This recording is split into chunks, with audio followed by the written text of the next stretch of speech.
Hello बच्चों, क्या हाल चाल है आप लोगों के। मैं आशा करता हूँ कि आप अपने घरों में बहुत अच्छे से होंगे। आपकी प्रैक्टिस अच्छे से चल रही होगी। अपना ये वीडियो बहुत टाइम बाद आ रहा है, ठीक है। तो इस वीडियो में मैं कुछ नया लेके आने वाला हूँ आपके सामने, ठीक है। आप देख रहे होंगे सामने लिखा हुआ है क्लास 10 कोऑर्डिनेट ज्योमेट्री चैप्टर 7, ठीक है ना। तो बेटा इस वीडियो के अंदर हम ऑब्जेक्टिव क्वेश्चंस करेंगे। क्या करेंगे? Objective questions. क्यों करेंगे ऑब्जेक्टिव क्वेश्चंस? क्यों? क्योंकि जो अपना टर्म 1 है जो कि नवंबर दिसंबर में होने वाला है, उसके अंदर ऑब्जेक्टिव क्वेश्चंस आने वाले हैं, ठीक है। तो बच्चों की मेरे पास डिमांड आ रही थी कि सर ऑब्जेक्टिव क्वेश्चंस पे वीडियो बनाइए। तो क्या करते हैं, पहले अपन कुछ बेसिक्स जो चैप्टर 7 के अंदर कवर हो रहे हैं वो देखते हैं फटाफट से, और फिर बेहतरीन जो ऑब्जेक्टिव क्वेश्चंस एग्जाम में आपके आने लायक हैं उनको सॉल्व करेंगे, ठीक है। तो वन बाय वन देखते हैं अपन। देखो बच्चों, चैप्टर 7 अपना कोऑर्डिनेट ज्योमेट्री है और इसके अंदर 3 पार्ट्स है बेसिकली, 7.1, 7.2 एंड 7.3, ठीक है। तो आपकी कोर्स में जो क्वेश्चंस आने वाले हैं इस बार वो 7.1 और 7.2 से आने वाले हैं, ठीक है। 7.3 से जो क्वेश्चंस हैं वो इस बार आपके नहीं आएंगे, ठीक है। बट फिर भी मैं कवर कराऊंगा, कोई दिक्कत नहीं है। अब 7.1 में हम क्या पढ़ेंगे? 7.1 में हम पढ़ने वाले हैं डिस्टेंस फॉर्मूला। Distance formula. इसके अंदर हम क्या पढ़ेंगे? इसके अंदर हम पढ़ते हैं सेक्शन फॉर्मूला। इसमें हम क्या पढ़ते हैं? Area of triangle. Area of triangle. तो मैं फटाफट से आपको बिल्कुल बेसिक बताऊंगा, ठीक है। फिर अपन ऑब्जेक्टिव क्वेश्चन पे जाएंगे और जो प्रॉपर बेसिक है उसका मैं अलग वीडियो बनाऊंगा, तो आप वहां देखना उस चीज को। अभी अपन बात करते हैं, पहला जो है अपना वो डिस्टेंस फॉर्मूला है कि डिस्टेंस फॉर्मूला होता क्या है, ठीक है। तो आपको मैं बताने वाला हूँ बिल्कुल। देखो, जैसे मान लो 2 पॉइंट है, एक पॉइंट P है, एक पॉइंट Q है। इसके कोऑर्डिनेट दिए हुए हैं x1, y1। इसके कोऑर्डिनेट है x2, y2, ठीक है। अगर आपसे किसी ने पूछा कि इनके बीच डिस्टेंस बताओ, तो वो डिस्टेंस फॉर्मूला ये है जिसके थ्रू हम क्वेश्चन सॉल्व करेंगे। डेरिवेशन कहां से होता है वो अपन एक प्रॉपर वीडियो में देखेंगे। अभी हम डायरेक्ट जस्ट फॉर्मूला देखना है। तो PQ is equal to x2 minus x1 का whole square plus y2 minus y1 का होल स्क्वायर।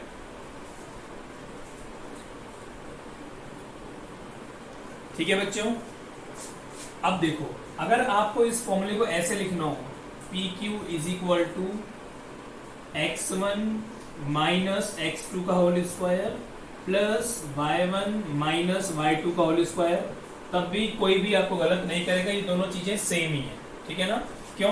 क्योंकि हमको पता है कि a माइनस बी का होल स्क्वायर अगर अपन ओपन करते हैं तो ये a square plus B square minus 2ab आता है, या फिर आप b माइनस ए का होल स्क्वायर ऊपर करते हैं तब ये भी a square plus B square minus 2ab आता है, ठीक है। तो इस चीज के अंदर अपन इस 7.1 में अपन इस फॉर्मूले को यूज करके क्वेश्चंस करने वाले हैं, ठीक है। इससे पहले एक छोटी सी बात और मेरे दिमाग में आ गई है, वो देखते हैं। मान लो आपको कोऑर्डिनेट एक्सिस है, ये मेरा y एक्सिस है, this is negative y, this is x axis, this is positive x and this is negative x, ठीक है। ये जो सिस्टम होता है इस सिस्टम को बोलते हैं हम कार्टेशियन सिस्टम। इसको हम क्या बोलते हैं? कार्टेशियन सिस्टम, ठीक है ना। अब देखो बच्चों, आपको ये पता है कि x एक्सिस पे मान लो ये पॉइंट 1 दे देता हूँ, ये पॉइंट मेरा 2 है, ये मेरा 3 पॉइंट है। तो जो कोऑर्डिनेट होंगे इसके, ये क्या होंगे? 1,0, इसके कोऑर्डिनेट क्या होंगे? 2,0, ठीक। क्योंकि x एक्सिस पे मेरा y कोऑर्डिनेट 0 होता है। ऐसे मान लो अगर ये मेरा 1 पॉइंट है, दिस इज माय 2 पॉइंट, इस पॉइंट के कोऑर्डिनेट क्या होंगे बच्चों? 0,1। इस पॉइंट के क्या होंगे बच्चों? 0,2, क्योंकि y एक्सिस पे मेरा 0 0 होता है। y एक्सिस पे मेरा जो x कोऑर्डिनेट है वो 0 होता है, ठीक है ना। तो अगर मान लो बच्चों ये मेरा x एक्सिस है, ये मेरा x एक्सिस है, ये मेरा y एक्सिस है, ये कोऑर्डिनेट है ये 2 है, ये कोऑर्डिनेट है ये मेरा 3 है, ठीक है ना। अगर आपसे कोई पूछता है 2,0 और 3,0 इन दोनों के बीच डिस्टेंस, तो ये तो बिल्कुल सिंपल सी चीज है कि ये जो डिस्टेंस है वो कितनी होगी? 3 माइनस 2 इज इक्वल टू 1। ऐसे ही मान लो y एक्सिस पे कोऑर्डिनेट क्या हो गया मेरा? ये 1 है, ये पॉइंट 2 है, तो इसका कोऑर्डिनेट क्या हो जाएगा? 0,1 और इसका 0,2। क्योंकि y एक्सिस में बात कर रहे हैं तो जो डिस्टेंस होगी क्या हो जाएगी? इसकी 1 हो जाएगी। तो ये डिस्टेंस फॉर्मूला काम कहाँ आता है? तो ये डिस्टेंस फॉर्मूला काम कहाँ आता है वो देखते हैं। तो अब इसको आप कॉपी कर लेना, मैं इसको रब कर रहा हूँ, ठीक है ना। चलो इधर देख लो, मान लो मान लो आपके सामने कुछ इस तरीके से है, मान लो ये मेरा वाई एक्सिस है, यहाँ पर ये मेरा नेगेटिव वाई एक्सिस है, ये मेरा पॉजिटिव एक्स एक्सिस है, this is my negative x axis. ये मेरा 1 मान लो, इसको 2 मान लो, यहाँ पर इसको 1 मान लो, इसको 2 मान लो, ठीक है। ये कोऑर्डिनेट है, ये मेरा कोऑर्डिनेट क्या है 1,1, और ये कोऑर्डिनेट क्या है मेरा ये वाला, दिस इज 2,2। तो जो ये डिस्टेंस निकालनी होगी, ये डिस्टेंस निकालेंगे, उस डिस्टेंस को निकालने के लिए मुझको ये फॉर्मूला यूज में लेना होगा, ठीक है ना। तो यहाँ पे ये 1,1 ये क्या हो जाएगा x1, ये वाला 1 ये y1, ये वाला क्या हो जाएगा मेरा x2, और ये क्या हो जाएगा मेरा y2, ठीक है। तो 7.1 में अपन जब भी क्वेश्चंस करेंगे उसके प्रॉपर तब आपको मैं बेसिक बताऊंगा। अभी अपन फटाफट से देखते हैं कि अपन ऑब्जेक्टिव क्वेश्चंस में कैसे काम करेंगे, ठीक है। तो ये अपना 7.1 का पार्ट है, ठीक है। इसको मैं रब कर रहा हूँ, आप इसको कॉपी कर लेना। चलो ये हमारा 7.1 का पार्ट था। अब मैं बात करता हूँ यहाँ पर 7.2 में हम क्या पढ़ने वाले हैं, उस पर बेस कुछ ऑब्जेक्टिव क्वेश्चन करेंगे। तो उसका बिल्कुल एक बेसिक बता देता हूँ फटाफट से आपको। तो देखो 7.2 के अंदर क्या है, सेक्शन फॉर्मूला। अभी सेक्शन फॉर्मूला क्या होता है, देखो बच्चों, मान लो ये ए पॉइंट है एक, ये मेरा बी पॉइंट है, ठीक है। ये एक लाइन है मेरी इस तरीके से, ठीक है। एक पॉइंट सी है, इसके कोऑर्डिनेट में मान लेता हूँ ये x1, x2, x1, y1, इसके कोऑर्डिनेट है x2, y2, ओके। अब मुझे इस पॉइंट के कोऑर्डिनेट निकालने हैं, इसको मैं मान लेता हूँ x, y, ठीक है। तो सेक्शन फॉर्मूला क्या कहना चाह रहा है कि अगर मान लो मेरा जो सी पॉइंट है वो ए बी लाइन को m1:m2 में डिवाइड करता है, ठीक है। जो सी पॉइंट है वो ए बी लाइन को m1:m2 में डिवाइड करता है, तो x और y के कोऑर्डिनेट क्या क्या होंगे, ठीक है ना। इससे पहले और थोड़ा समझ लेते हैं। देखो बच्चों, यहाँ पर मान लो ये एक लाइन ए बी दी हुई है आपके सामने, टोटल जो डिस्टेंस है वो 10 मीटर है। कोई पॉइंट मैं ले लेता हूँ सी, ठीक है ना, कोई पॉइंट मैं ले लेता हूँ यहाँ पर सी, ओके। अब मान लो कुछ इस तरीके से बोला गया है कि जो ये सी पॉइंट है वो इस पूरे ए बी लाइन को, मान लो इस पॉइंट को दिखाया था मैं कुछ यहाँ पे दिखाया था, इस पॉइंट को दिखा रहा हूँ कुछ यहाँ दिखा रहा हूँ, और जो सी पॉइंट है वो ए बी लाइन को 1:4 में डिवाइड कर रहा है, 1:4 में डिवाइड कर रहा है। अब बच्चे सोचेंगे 1:4 क्या झमेला है, तो देखो बच्चों 1:4 का मतलब क्या हो गया, जो सी पॉइंट है वो ए बी लाइन को 1:4 में डिवाइड कर रहा है, इसका मतलब 1/4 में डिवाइड कर रहा है, ठीक है। और मैं बता चुका हूं जब भी रेशो की बात आती है तो हम क्या करते हैं, इसको ऐसे लिख सकते हैं 1:x/4x, ठीक है। इसका मतलब ये x हो गया और ये कितना हो गया 4x हो गया। तो टोटल अगर मैं करता हूं यहाँ पर तो x + 4x कितना आ गया बच्चों, ये आ गया मेरा 5x। इसका मतलब क्या हो गया कि 5x की वैल्यू किसके बराबर है, 10 मीटर के बराबर है। तो यहाँ पे x कितना हो जाएगा, 2 मीटर हो जाएगा। तो ये कितना हो गया बेसिकली मेरा 2 मीटर, और ये जो 4x है ये कितना हो गया मेरा 4 × 2 दैट इज 8 मीटर, ठीक है। तो हमको क्या करना है, हमको इस पॉइंट के कोऑर्डिनेट भी डिटरमाइन करने हैं। 7.2 के अंदर हमको a पॉइंट के यहाँ पर कोऑर्डिनेट दिए होंगे, b पॉइंट के कोऑर्डिनेट दिए होंगे, और c पॉइंट के कोऑर्डिनेट निकालने होंगे। और ये भी दिया होगा कि जो c पॉइंट है वो ए बी लाइन को m1:m2 में डिवाइड कर रहा है। अब m1/m2 कुछ भी हो सकता है, ठीक है, या तो कुछ इस तरीके से दिया होगा, ठीक है, या फिर कुछ इस तरीके से दिया होगा, वो देखते हैं। मान लो आपको क्या करेगा, वो आपको ये बोलेगा कि हमको ए पॉइंट के कोऑर्डिनेट भी दिए हुए हैं, बी पॉइंट के कोऑर्डिनेट भी दिए हुए हैं, और सी पॉइंट के कोऑर्डिनेट भी दिए हुए हैं, और आपसे बोलेगा कि ये m1/m2 बताओ कितना होगा, मतलब रेशो, मतलब जो सी पॉइंट है वो किस रेशो में ए बी लाइन को डिवाइड कर रहा है। तो वो भी अपन निकालेंगे, देखेंगे क्वेश्चंस में। एक केस ऐसा भी होगा, देखो एक केस कैसा होगा, मान लो ये मेरा ए, ये मेरा बी, ठीक है, और जो मेरा पॉइंट है बिल्कुल मिड में है, ठीक है ना। तो ये टोटल डिस्टेंस अगर मान लो ये 10 मीटर लेके चल रहा हूँ, तो अगर पॉइंट मेरा मिड में है तो नो डाउट AC बराबर क्या हो जाएगा CB, ठीक है। मैं मान लेता हूँ कि AC कितना है मेरा x मीटर, तो नो डाउट ये भी कितना होगा मेरा x मीटर होगा, क्योंकि बराबर है, मिड पॉइंट है। x + x की वैल्यू किसके बराबर होगी, 10 मीटर के बराबर होगी, that is 2x = 10 metre. x की वैल्यू क्या आ गई 5 मीटर, तो ये वैल्यू कितनी है 5 मीटर, ये भी वैल्यू कितनी है 5 मीटर। तो आप देख पा रहे हैं कि अगर मैं AC/CB लिखता हूं तो ये लेंथ का जो रेशो है वो क्या है, यहाँ पर 5/5 मीटर है। इसका मतलब रेशो कितना हो गया बच्चों, 1/1 हो गया। मतलब जो रेशो हो गया वो कितना हो गया मेरा 1:1 हो गया, ठीक है, तो स्पेशल केस क्या जनरेट होता है वो देखते हैं बच्चों। ठीक है, स्पेशल केस को भी देखेंगे, उससे पहले मैं बताता हूँ फॉर्मूला क्या है, उससे पहले देखते हैं फॉर्मूला क्या है। तो मैंने क्या बताया कि अगर 1:1 में दे रखा है, इसका मतलब टोटल जो लेंथ होगी वो इक्वल पार्ट में हो जाएगी, डिवाइड हो जाएगी। चलो ये सेक्शन फॉर्मूला क्या होता है उसको देखते हैं। सेक्शन फॉर्मूला क्या होता है बच्चों उसको देखते हैं। मैं जो भी बोर्ड पे लिख रहा हूँ वो आप कॉपी करते चलिए, मैं रब कर दूंगा। तो मैंने क्या बताया आपको यहाँ पर कि मान लो ये लाइन ए बी थी मेरी, this is A, this is B, इसके कोऑर्डिनेट दिए हुए हैं x1, y1, इसके कोऑर्डिनेट क्या है x2, y2। जो पॉइंट मेरा C है, ठीक है, वो ए बी लाइन को m1:m2 में डिवाइड कर रहा है, m1:m2 में डिवाइड कर रहा है। तो मुझे C पॉइंट की कोऑर्डिनेट निकालना है। तो मैं जस्ट डायरेक्ट फॉर्मूला लिख रहा हूँ, डेरिवेशन अपन प्रॉपर वीडियो में करेंगे। तो x बराबर क्या होता है m1x2 plus m2 x1 upon m1 plus m2। ऐसे ही y पॉइंट की कोऑर्डिनेट निकालने होंगे तो m1 y2 plus m2 y1 upon m1 plus m2। जो कि ये पॉइंट मेरा C का है, अंदर है, तो उसको क्या बोलते हैं इंटरनली डिवाइड, इंटरनली डिवाइड। ठीक है, एक्सटर्नली डिवाइड अपने कोर्स में नहीं है तो उसके बारे में जिक्र नहीं करूंगा, वो आरबीएससी के सिलेबस में होता है, सीबीएसई में ओनली इंटरनली डिवाइड है। ठीक है, तो ये होते हैं मेरे सेक्शन फॉर्मूला। ठीक है ना, इस पर बेस्ड अपन क्वेश्चन करेंगे। तो इसका स्पेशल केस जो मैं बता रहा था वो स्पेशल केस देख लेते हैं बच्चों एक बार। जैसे मान लो कि एक लाइन दी हुई है कुछ इस तरीके से, ये पॉइंट ए दिया हुआ है, ये पॉइंट बी दिया हुआ है, ये पॉइंट सी है। ठीक है ना, और जो सी पॉइंट है वो कहां पर है, बिल्कुल मिड में है। कहां पर है, बिल्कुल मिड में है। ठीक है, तो इसका मतलब जो ये रेशो होगा, इसका मतलब क्या हो गया, ए सी बराबर सी बी हो गया, नहीं हो गया, जब मिड में हो गया। मैं मान लेता हूं इसको x, तो ये भी x हो जाएगा, x मीटर मान लो, ये भी x मीटर हो जाएगा।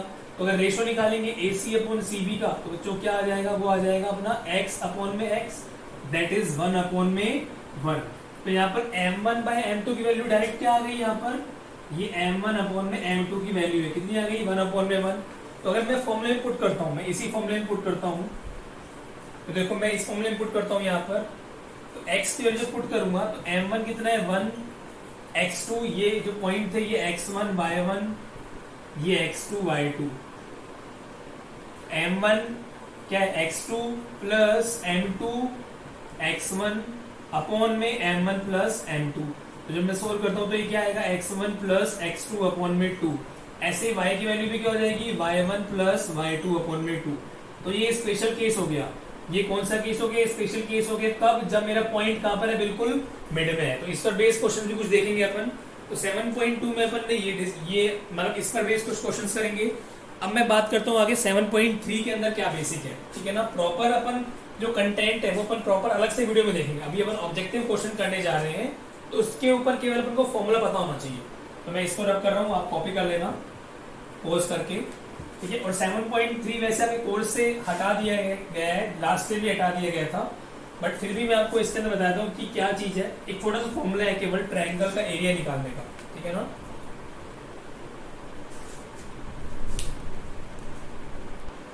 तो 7.3 के अंदर हम क्या देखने वाले हैं, एरिया ऑफ ट्रायंगल कैसे निकालते हैं, एरिया ऑफ ट्रायंगल। ठीक है, और एक चीज देखेंगे कोलिनियर प्रॉपर्टी। ठीक है, बाकी क्वेश्चंस करेंगे तो पता लग जाएगा अपन को वन बाय वन। देखो बच्चों यहाँ पर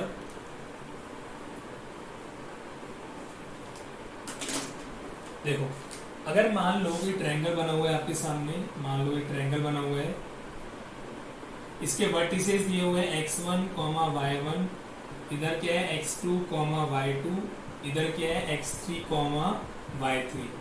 आपसे ये पूछ लिया है यहाँ पर कि बताइए एरिया ऑफ ट्रायंगल क्या होगा, एरिया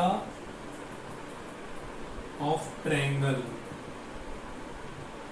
तो डायरेक्ट फॉर्मूला होता है, देखते हैं formula, 1/2 x1 y2 minus y3 plus 1/2 x2 y3 minus y1 plus 1/2 x3 y1 minus y2। इसके अंदर से आप 1/2 कॉमन ले लेंगे तो ये कुछ ऐसे हो जाएगा, x1 y2 minus y3 plus x2 by 3 minus y1 plus x3 y1 minus y2।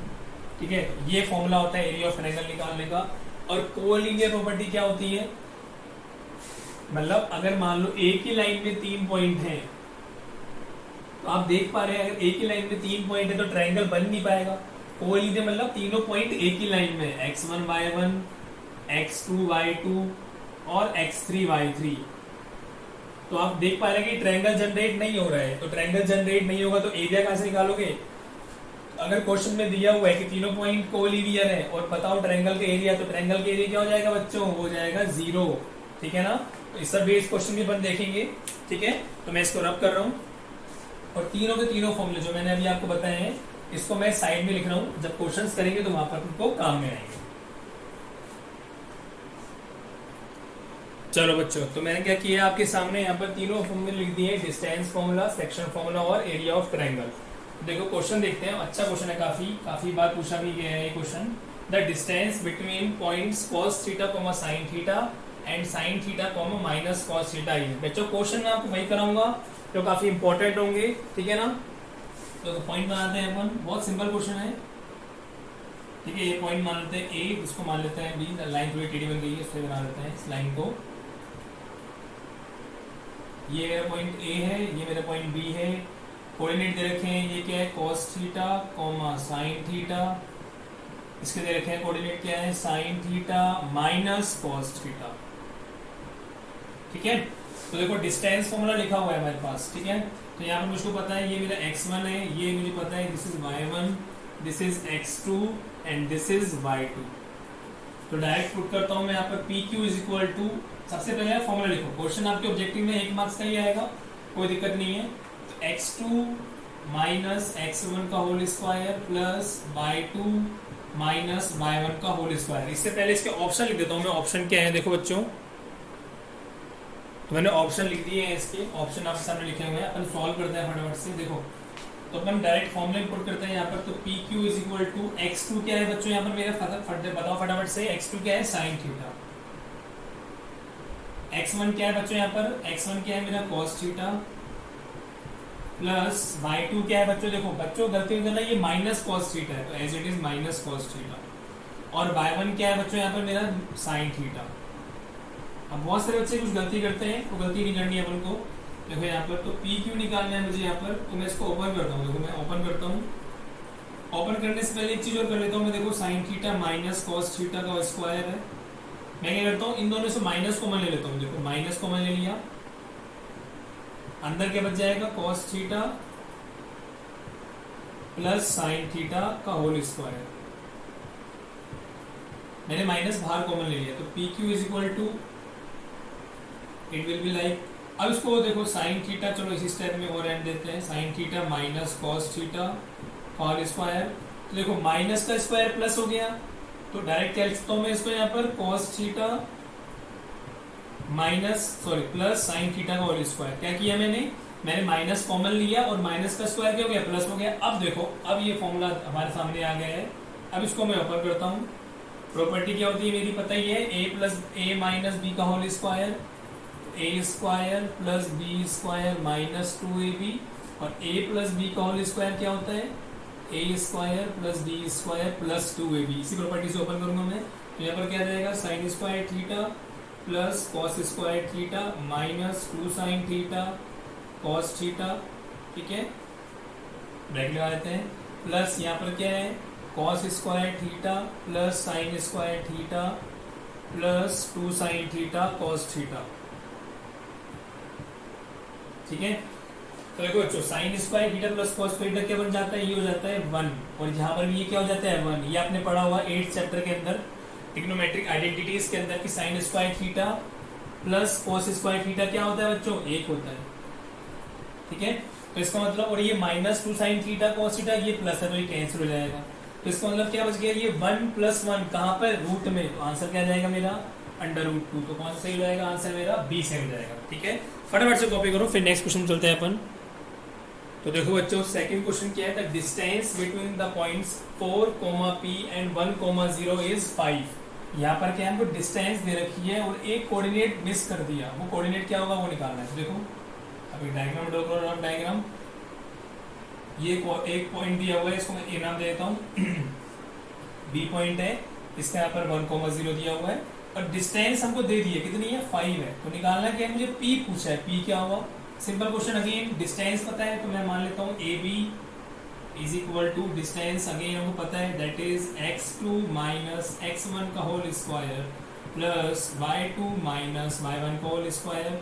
ठीक है, यहाँ पर ये आपको पता है ये मेरा x1 हो जाएगा, दिस इज माई y1, ये मेरा x2 है और ये मेरा y2। आप लिख लो, कभी भी डाउट नहीं होगा।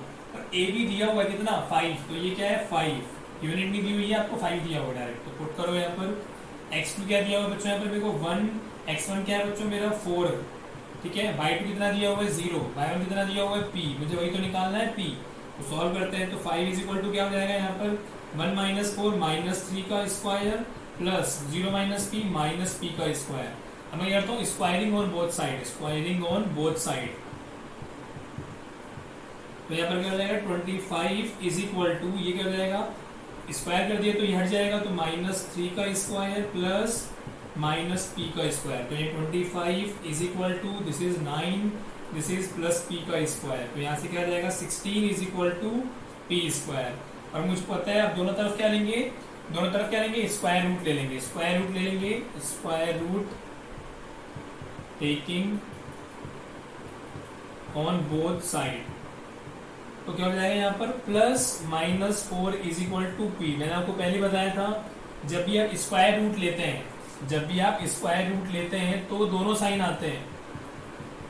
आंसर क्या हो जाएगा मेरा प्लस माइनस 4, ठीक है, तो आंसर क्या हो जाएगा मेरा ऑप्शन ए हो जाएगा, ठीक है ना। चलो नेक्स्ट क्वेश्चन देखते हैं फटाफट से। देखो बच्चों मैं क्वेश्चंस लिख रहा हूं तो आप भी ट्राई कीजिए उनको, मैं जब करा रहा हूं उससे पहले आप वीडियो को पॉज कीजिए और आप ट्राई कीजिए। अगर आपको आता है इसका मतलब आपके कॉन्सेप्ट प्रॉपर तरीके से क्लियर है, लेकिन अगर आपको नहीं आ रहा है इसका मतलब कुछ ना कुछ कॉन्सेप्ट में मिसिंग है। आप एक बार वापस से थ्योरी पार्ट को देखिए फिर आप क्वेश्चंस कीजिए। देखो if 3 points 0, 0, 3 under root 3 and 3 lambda form an equilateral triangle। तो equilateral triangle का जो प्रॉपर्टी होती है वो क्या होती है कि तीनों एंगल जो होते हैं वो क्या होते हैं सेम होते हैं, that is 60 डिग्री, और जो डिस्टेंस होती है वो भी क्या होती है सेम होती है। तो जो प्रॉपर्टी काम आने वाली वो कौन सी है, डिस्टेंस वाली प्रॉपर्टी काम आने वाली। तो ए पॉइंट मान लेता हूँ मैं 0, 0 है, बी पॉइंट मान लेता हूँ मैं 3, है और सी पॉइंट मान लेता हूं मैं 3, लैम्बडा है। ठीक है, हमको क्या निकालना है लैम्बडा की वैल्यू निकालनी है, ऑप्शन दिए हुए हैं। तो मुझको यहाँ पे पता है कि A B is equal to क्या होगा B C is equal to क्या होगा सी ए। ठीक है, तो मैं क्या करता हूँ पहले ए बी निकालता हूँ। देखो ए बी निकालते हैं, ए बी निकालते हैं तो अगेन फॉर्मूला क्या है मेरा x2 माइनस x1 का whole square plus y2 minus y1 का होल स्क्वायर। ठीक है, ए बी के लिए निकालता हूँ यहाँ पर, तो यहाँ पर देखो ए बी के अंदर x2 क्या हो जाएगा मेरा 3, x1 क्या हो जाएगा मेरा 0 प्लस y2 क्या हो जाएगा मेरा अंडर रूट 3, y1 0। तो जब मैं सॉल्व करूंगा तो ए बी इक्वल टू क्या आ जाएगा यहाँ पर 3 का स्क्वायर 9 प्लस रूट 3 का square 3, it will be like under root 12। ठीक है, इसको आप हिरेंडो इक्वेशन नंबर 1 बोल दो। अब मैं कहता हूँ AC निकालता हूँ, AC निकालता हूँ तो AC क्या आ गई बच्चों के पास, ये फॉर्मूला लिखते हैं फटाफट से x2 माइनस, ये फॉर्मूला बहुत इंपॉर्टेंट है इसको मत भूलना बस आप। ठीक है, अब यहाँ पर AC के लिए x2 क्या हो जाएगा मेरा 3, ठीक है ना, क्योंकि मेरा लाइन क्या होगी चेंज होगी, पहले मेरी AB थी x1 y1 x2 y2, अब मेरा AC हो गया तो x1 y1 x2 y2, x2 क्या है 3, x1 क्या है 0 अगेन प्लस y2 क्या है लैम्बडा, ये मुझको निकालना है, y1 क्या है 0, इसका स्क्वायर तो सॉल्व करते हैं तो 3 का स्क्वायर 9 प्लस लैम्बडा का स्क्वायर, तो भी अंडर रूट में होगी क्या है AC। मुझको पता है कि AB बराबर क्या है BC बराबर AC है। तो अगर मैं इक्वेशन 1 और 2 को क्या कर दूंगा इक्वेट कर दूंगा, तो इक्वेशन 1 और 2 इक्वेट तो AB इक्वल टू AC। तो यहाँ पे क्या जाएगा under root 12 is equal to 9 plus lambda square. ठीक है, 9 प्लस लैम्बडा स्क्वायर। अब देखो यहाँ पर दोनों तरफ क्या करता हूँ मैं स्क्वायर करता हूँ, squaring on both side, squaring on both side. जब मैंने ऐसे किया तो क्या आ गया 12 is equal to 9 plus lambda का स्क्वायर, और जब इसको लेके आया तो कितना हो गया ये 3 is equal to lambda square. ठीक है, अब लैम्बडा स्क्वायर की वैल्यू 3 है, तो अगर मुझे लैम्बडा निकालना है तो लैम्बडा इक्वल टू क्या हो जाएगा प्लस माइनस अंडर रूट में 3 हो जाएगा। प्लस माइनस अंडर रूट में 3 हो जाएगा।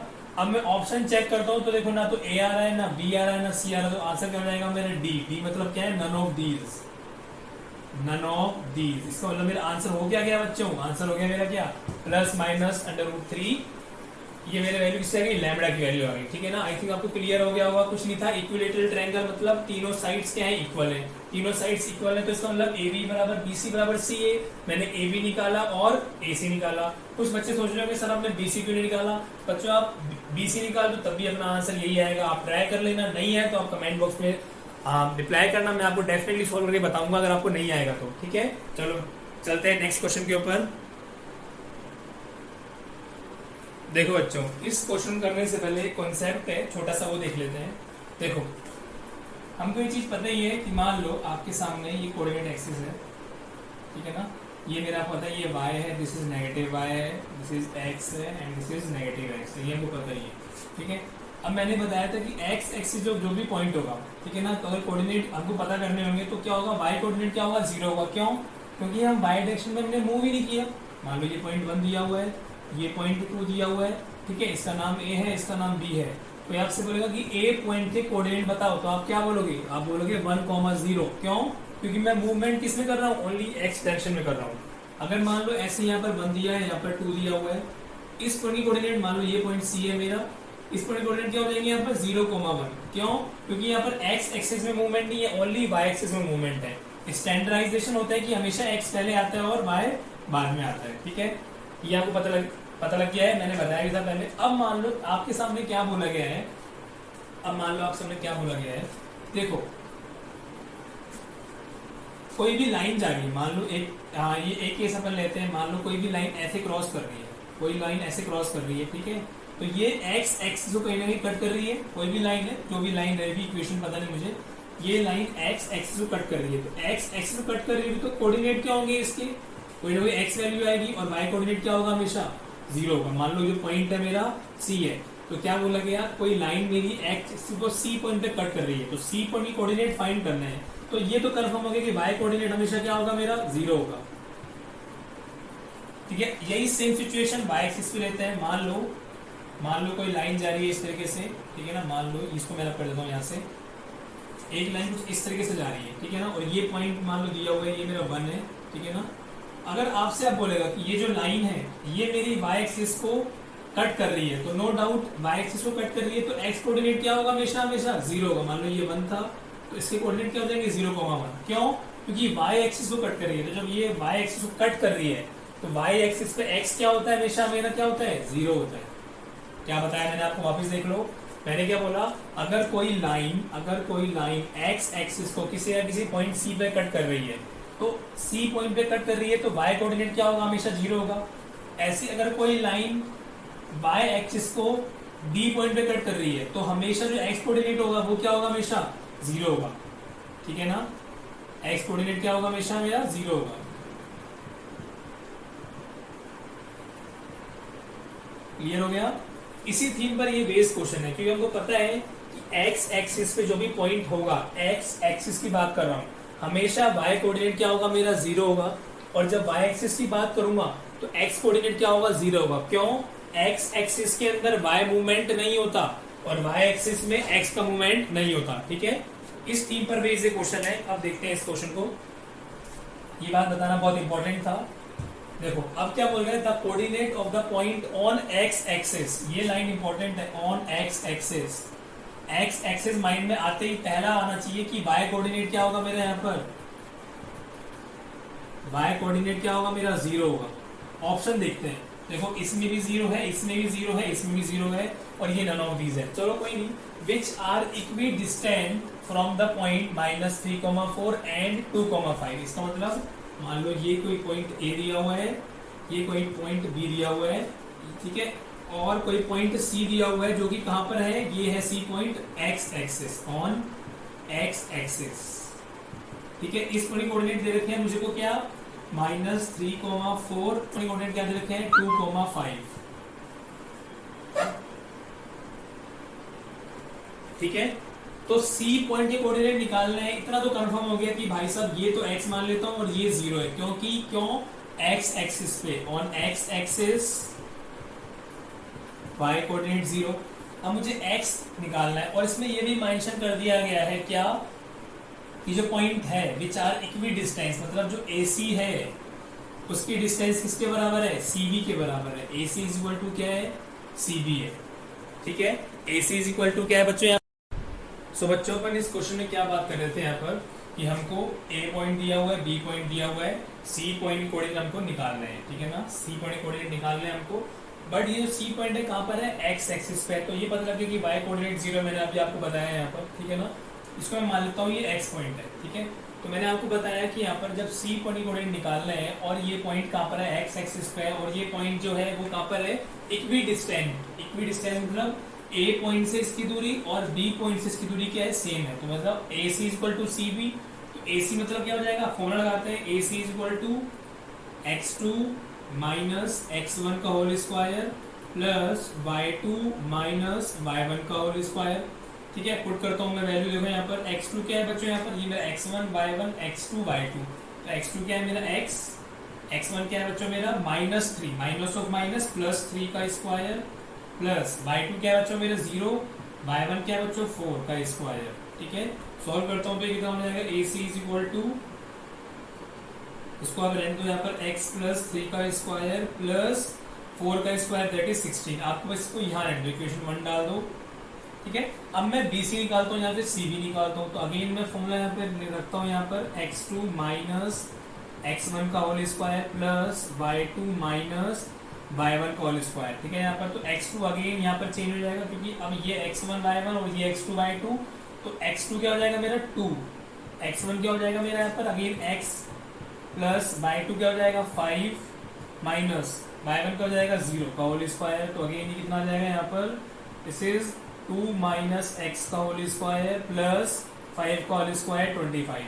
इसको मैं इक्वेशन नंबर 1 नाम देता हूँ, इसको मैं इक्वेशन नंबर 2 नाम दे देता हूँ। ठीक है, अब क्या दिया हुआ है, AC इक्वल टू CB दिया हुआ है मुझको यहाँ पर। तो मैं AC इक्वल टू CB करता हूँ। तो मैं ऊपर वाला पोर्शन रब कर रहा हूँ यहाँ से, तो ये जो पोर्शन था वो मैं रब कर रहा हूँ। अपना आंसर आ जाएगा, देख लेंगे अपन।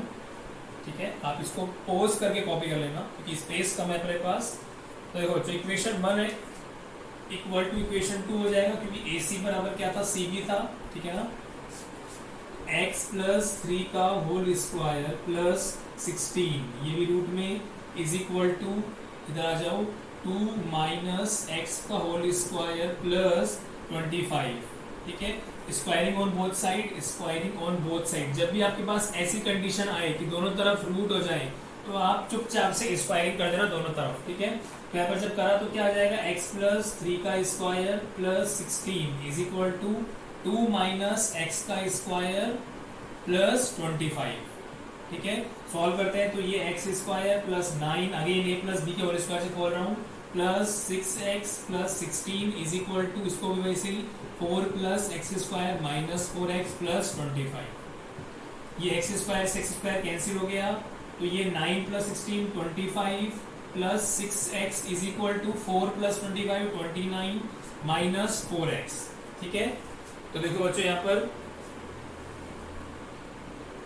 तो यहाँ पर इसको सॉल्व करते हैं फर्दर। तो ये क्या आ रहा है यहाँ पर देखते हैं, 25 minus 29 is equal to minus 4x, इधर जाएगा माइनस 6x। तो ये कितना हो गया यहाँ से, this is minus 4 is equal to minus 10x। Minus से माइनस कैंसिल आउट, तो यहाँ से क्या जाएगा, x is equal to 4/10 that is 2/5। ठीक है, तो अपने जो ऑप्शन थे, अपने ऑप्शन जो थे 3 ऑप्शन थे, ऑप्शन लिख देता हूँ वापिस से यहाँ पर आप सामने। ऑप्शन ए था यहाँ पे 20,0, ऑप्शन बी लिखा था मैंने आपके सामने यहाँ पर -23,0, ऑप्शन सी था मेरा यहाँ पे 4/5,0 एंड ऑप्शन डी था नन ऑफ दीज। तो आप देख पा रहे हैं यहाँ पर कि जो मेरा आंसर आया वो क्या है, 2,5/0। इसका मतलब अगेन आंसर क्या आ गया मेरा, नन ऑफ दीज आंसर आ गया। ठीक है, तो थोड़ा सा ट्रिकी क्वेश्चन था, टाइम भी लग गया बट कोई नहीं। नेक्स्ट क्वेश्चन देखते हैं बच्चों फटाफट से। चलो बच्चों नेक्स्ट क्वेश्चन देखते हैं यहाँ पर, if x, 2, -3, -4 and 7, -5 are collinear then x। तो देखो कोलिनियर का मतलब क्या होता है पहले ही समझते हैं। कोलिनियर मतलब हो गया कि एक ही लाइन के अंदर तीनों पॉइंट है। मान लो ये मेरा A point, this is B, this is C। Coordinate क्या दिए हुए हैं, x, 2 -3, -4 और 7, -5। तो बच्चों आप देख पा रहे हैं तीनों पॉइंट एक ही लाइन में है, तो यहाँ पर जो ट्रायंगल है वो फॉर्म नहीं हो पा रहा, ट्रायंगल नॉट फॉर्म। तो बच्चों जब ट्रायंगल फॉर्म ही नहीं हो रहा तो एरिया क्या होगा इसका, 0। जब ट्रायंगल जैसी चीज ही नहीं है तो एरिया कहाँ से निकालेंगे, तो एरिया क्या होगा, 0। तो हम इस फॉर्मूले के अंदर आराम से वैल्यू पुट कर सकते हैं क्या, क्योंकि एरिया ऑफ ट्रायंगल क्या हो जाएगा, 0 हो जाएगा। तो area of triangle will be 0। Put करते हैं, देखो यहाँ पर तो 0 इज इक्वल टू, डायरेक्ट मैं पुट कर रहा हूँ 1/2। अब देखो ये मेरा जो पॉइंट है इसको मैं x1 नाम दे देता हूँ, ये y1, again this is x2, y2, ये क्या हो जाएगा x3, y3। पुट करता हूँ मैं यहाँ पर, तो ये x1 मैं पहले फॉर्मूला लिख रहा हूँ यहाँ पर, plus x2 y3 minus y1 plus x3 y1 minus y2, और ये वैल्यू किसके बराबर कर दी है, 0। क्यों, क्योंकि यहाँ पे ट्रायंगल फॉर्म नहीं हो रहा। ट्रायंगल फॉर्म नहीं हो तो एरिया कहाँ से आएगा, तो एरिया क्या हो जाएगा मेरा यहाँ पे, 0 हो जाएगा।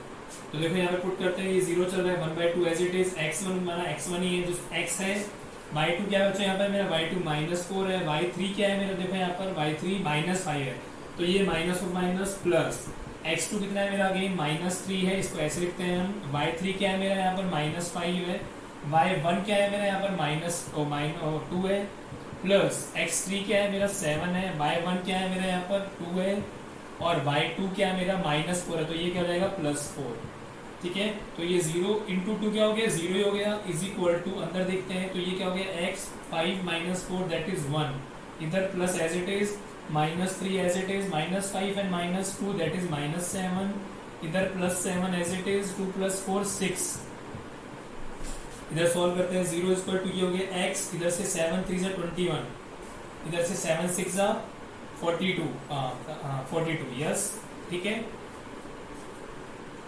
अच्छा, और एक चीज हो रहा है कि 7 3 यहाँ पे 21, लेकिन ये क्या हो जाएगा, प्लस का हो जाएगा, क्योंकि माइनस और माइनस प्लस, तो यहाँ से देख पा रहे हो अपन क्या आंसर आ रहा है मेरा ये, तो 0 is equal to x plus ये आ गया 63, तो यहाँ से अगर x की वैल्यू निकालूंगा तो वैल्यू आ जाएगी -63 आ जाएगी। इसका मतलब मेरे पास कौन सा ऑप्शन सेव हो जाएगा, ऑप्शन सी मेरा सेव हो जाएगा। मैंने क्या किया, केवल कोलिनियर प्रॉपर्टी जब भी आया, अगर कोलिनियर कभी भी आएगा चेक करना हो तो सिंपल सी बात है, कोलिनियर मतलब एक ही लाइन में होंगे, चाहे वो ऐसे होंगे, चाहे वो ऐसे होंगे, मतलब चाहे वो ऐसे होंगे, ठीक है ना, तीनों एक ही लाइन में होंगे पॉइंट। तो तीनों जब एक ही लाइन में होंगे तो तीनों जब एक ही लाइन में, तो ट्रायंगल बनना पॉसिबल नहीं है। क्यों, क्योंकि ट्रायंगल को फॉर्म करना है, ट्रायंगल को फॉर्म होने के लिए पॉइंट का कोलिनियर होना इम्पॉसिबल है। देखो किस तरीके से आपने ये कॉपी कर लिया होगा कि अगर मान लो देखो ये ट्रायंगल बनता है मेरा, ये ट्रायंगल है, तो आप देख पा रहे हो कि तीनों पॉइंट एक लाइन में नहीं है, अलग अलग लाइन में, तभी मेरा ट्रायंगल फॉर्म हो पा रहा है। एक लाइन में होगा तो मेरा ट्रायंगल ही फॉर्म नहीं हो पाएगा, तो ट्रायंगल फॉर्म नहीं हो पाएगा तो इसका मतलब एरिया भी क्या होगा, 0 होगा। तो मैंने इस क्वेश्चन में एरिया को 0 के बराबर कर दिया और यहाँ पर x की वैल्यू निकाली, दैट इज -63। चलो चलते हैं नेक्स्ट क्वेश्चन के ऊपर। नेक्स्ट क्वेश्चन देखते हैं बच्चों अपना, इसमें क्या बोला गया हमारे सामने, in what ratio does the point -4,6 divide the line segment joining the points A and B। तो देखो दो तरीके से कर सकते हैं इस क्वेश्चन को, ठीक है ना। एक तरीका तो ये है, आपको क्या निकालना है, हमको रेशियो निकालना है, ठीक है ना। तो यहाँ पर हमको किस तरीके से दिया हुआ है, मान लो ये लाइन दी हुई है, ये मेरा A पॉइंट है, ये मेरा B पॉइंट है, ये मेरा C पॉइंट है। A पॉइंट कोऑर्डिनेट क्या दिए हुए हैं, A पॉइंट कोऑर्डिनेट दिए हुए हैं -6,10, B पॉइंट के दिए हुए हैं 3,-8, और जो ये पॉइंट है जो डिवाइड कर रहा है उसके कोऑर्डिनेट दिए हुए हैं -4,6, ठीक है। अब जो रेशियो है वो m1/m2 ये निकालना है, तो आप डायरेक्ट इस फॉर्मूले में पुट करें, आंसर आ जाएगा। लेकिन एक तरीका और है जिसको k/1 वाला तरीका बोलते हैं, ठीक है ना। वो तरीका क्या होता है कि मैं इस पूरी लाइन को, जो मेरा C पॉइंट है जो कि AB को डिवाइड कर रहा है, मैं मान लेता हूँ कि वो m1 m2 की जगह k/1 में डिवाइड कर रहा है, किसमें, k/1 में डिवाइड कर रहा है, मैं एज्यूम कर लिया, ठीक है ना।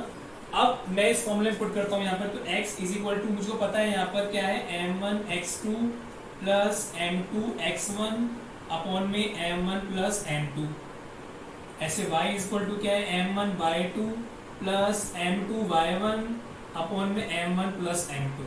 तो मैंने जस्ट ये मान लिया कि जो मेरा रेशो है वो क्या है, k/1 है। m1/m2 को मैंने केवल ये अज्यूम कर लिया कि ये क्या है, k/1 है। बात एक ही है, बट बच्चों को ये सिंपल लगता है, तो देख लेते हैं x की वैल्यू। अब जो ये पॉइंट है, ये कौन सा पॉइंट है, ये मेरा C पॉइंट की कोऑर्डिनेट है, तो यहाँ पे ये दिया हुआ है, मुझे फाइंड क्या करना है, मुझे ये रेशियो फाइंड करना है, मतलब मुझे m1/m2 फाइंड करना है, ठीक है। तो x की वैल्यू क्या है, -4, m1 की जगह क्या मानूंगा, k मानूंगा। x2 की जगह क्या है बच्चों यहाँ पर 3, m2 की जगह 1 मानूंगा, x1 की जगह क्या है -6, m1 प्लस m2 मतलब k प्लस 1, ठीक है। ऐसे यहाँ पर y की वैल्यू क्या है 6 इज इक्वल टू, अब देखो एक से यहाँ से आ जाएगा, इसको करने की नीड ही नहीं है। अब देखो हम एक से यहाँ से निकाल लेंगे, तो यहाँ पर देखो मल्टीप्लाई करता हूँ तो क्या हो जाएगा -4k, -4 is equal to 3k -6। इधर देखो, इधर आ जाओ, तो यहाँ पे -4k इधर चला गया तो क्या हो गया -3k इज इक्वल टू -6, और इधर चला गया +4, तो ये कितना हो गया -7k इज इक्वल टू -2। ये कैंसिल आउट हो गया, ठीक है। तो k इज इक्वल टू क्या आ गया 2/7 आ गया, ठीक है। मैंने रेशो क्या माना था, मैंने रेशो माना था k/1, तो k की वैल्यू क्या है 2/7 रेशो 1, तो फाइनली आंसर क्या हो गया 2/7। आप चाहे m1 m2 वाले मेथड से करो, चाहे k/1 वाले मेथड से करो, उससे कोई फर्क नहीं पड़ता, अपना आंसर जो है वो सही आना चाहिए, और जो कि सही आएगा। आप चाहे इस वाले फॉर्मूले को यूज करो, तब भी मेरा आंसर क्या आएगा, सही आएगा। तो मैं आपको ये बताना चाह रहा था, चाहे आप m1 m2 वाले रेशियो से करो, चाहे आप k/1 से करो, कोई दिक्कत नहीं है, आंसर मेरा सेम आएगा, ठीक है। चलो चलते हैं नेक्स्ट क्वेश्चन की तरफ। नेक्स्ट क्वेश्चन देखते हैं बच्चों, क्वेश्चन नंबर अपन 7 है ये। इसमें क्या बोल रहा है, अच्छा क्वेश्चन है, काफी पूछा भी गया एग्जाम में। If the points A, B, C, D are the vertices of a parallelogram, मैंने इसको शॉर्ट फॉर्म में लिख दिया parallelogram taken in order then find P। तो देखो मैं पहले बनाता हूँ parallelogram बनाता हूँ, ठीक है ना। ये A पॉइंट है, ये मेरा B पॉइंट है, ये मेरा C पॉइंट है, ये मेरा D पॉइंट है। A पॉइंट ये 6,1 है यहाँ पर, B पॉइंट क्या है मेरा 8,2 है, C पॉइंट क्या है मेरा यहाँ पर 9,4 है, D पॉइंट क्या है मेरा यहाँ पर P,3 है, ठीक है। और क्या बोला है taken in order, taken in order मतलब लगातार कॉन्जिक्यूटिव। ऐसा नहीं है कि ए पॉइंट यहाँ ले लिया, सी पॉइंट यहाँ ले लो, ए पॉइंट यहाँ ले लिया, बी पॉइंट यहाँ ले लो, ऐसा नहीं है। ए बी सी डी, आप चाहे ऐसे ले लो ए बी सी डी, कोई दिक्कत नहीं है, ए बी सी डी, लेकिन ऐसा नहीं है ए यहाँ ले रहे हो फिर आप सी यहाँ ले रहे हो, बी यहाँ ले रहे हो, डी, ऐसे नहीं। टेकन इन ऑर्डर मतलब एक कॉन्जिक्यूटिव तरीके से चलेगा ये, ठीक है ना। अब क्या बोल रहा है इसके अंदर, हमको निकालना है पी की वैल्यू। तो मैं एक डायगोनल बनाने जा रहा हूँ, ये डायगोनल बना दी मैंने फटाफट से यहाँ पर। तो सबसे पहले जो प्रॉपर्टी होती है, we know that the diagonals of parallelogram bisect each other।